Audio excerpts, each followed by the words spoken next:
What do you want? I'm sorry for bothering you, but I'm a reporter and I wanted to do a story on you and your quirk. Really? Yes, I've heard all about you. Oh? What have you heard? Well, for starters, your quirk is called explosion, and your sweat has very similar properties when compared to the chemical called nitroglycerin, which is the same chemical used in explosives. No wonder your quirk is called explosion. Huh.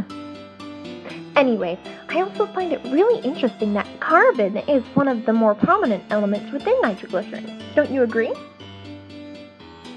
Are you crying?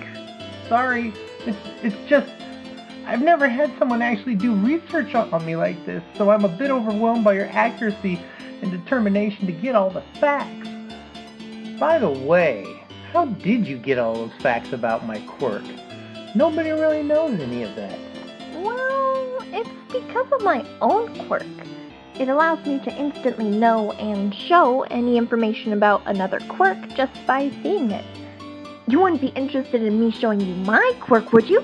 Sure, I've got nothing better to do. Since I've seen you on the news, I can already activate my quirk Analyze. Now hold on to your gauntlets! Whoa!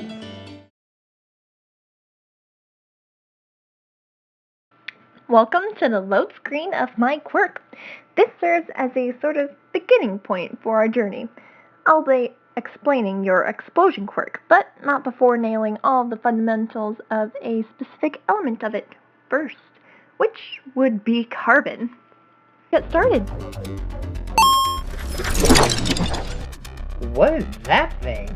Looks like a bunch of colorful dodgeballs stuck together. This, my uneducated friend, is a carbon atom with 6 protons, 6 neutrons, and 6 electrons. Its atomic mass is 12.01. It has a melting point of 3,500 degrees Celsius and a boiling point of 4,827 degrees Celsius. It is a non-metal on the periodic table, meaning it doesn't conduct heat or electricity well, and it is pretty brittle as a solid. It has 2 electrons in the inner ring and 4 valence electrons on the outer ring, leaving it with a combining capacity of 4. This being the case, a carbon atom isn't likely to become an ion, though it does happen on occasion, and is more likely to create a covalent bond with other atoms. With this immense ability to bond so easily, carbon is often the backbone of many macromolecules. Yeah, that's great. You don't have to look so uninterested. I'll have you know that carbon plays an immense role in everything. Take macromolecules. Large, complex molecules such as proteins, carbohydrates, lipids, and nucleic acids, for example. With carbon, you can form macromolecules like nitroglycerin, what your quirk demonstrates properties of, that are highly explosive. Or you can just take a spoonful of sugar to make your bad attitude go down, because guess what? That's got carbon in it too. And I'm sure you don't need me to tell you that sugars, aka glucose, provide your body with energy. That's kind of unnecessarily mean. Oh man, I didn't mean to sound so rude. Oh gosh, he hates me. A hero hates me. I'm so screwed. There's no way I will be able to live this down. Great job, self. Anyway, carbon is also found in 3 of the functional groups of macromolecules: carboxyl, carbonyl, and methyl. Macromolecules containing carboxyl are usually highly polar and reactive.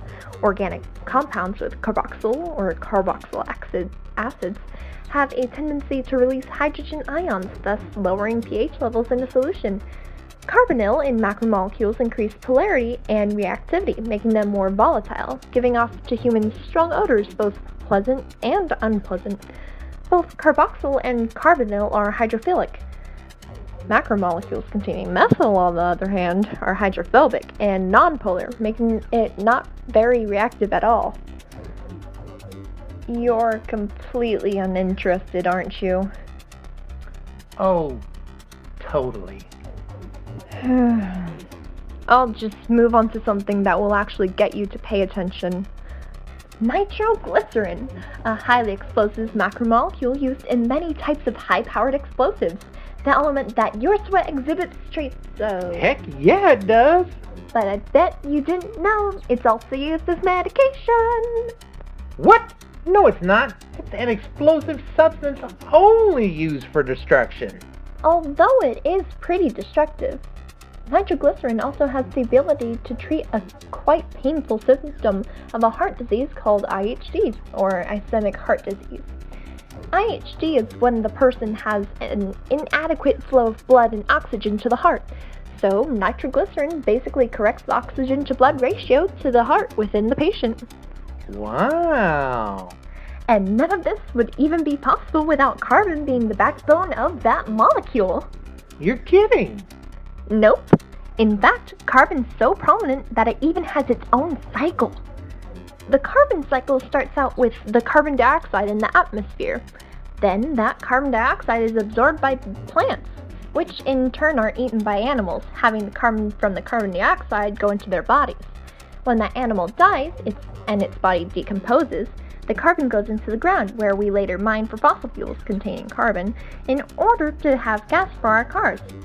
Carbon can be returned to the atmosphere by one of two ways: carbon dioxide exhaust from cars, or carbon dioxide from forest fires. When it's back in the atmosphere, the entire process starts all over again. Huh? Where'd all the pictures and stuff go? That's it. What do you mean, that's it? I was just getting into the whole carbon thing.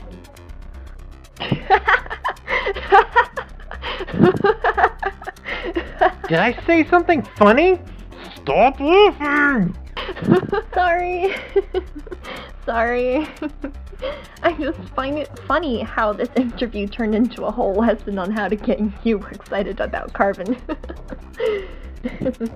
I guess this interview was kind of pointless anyway.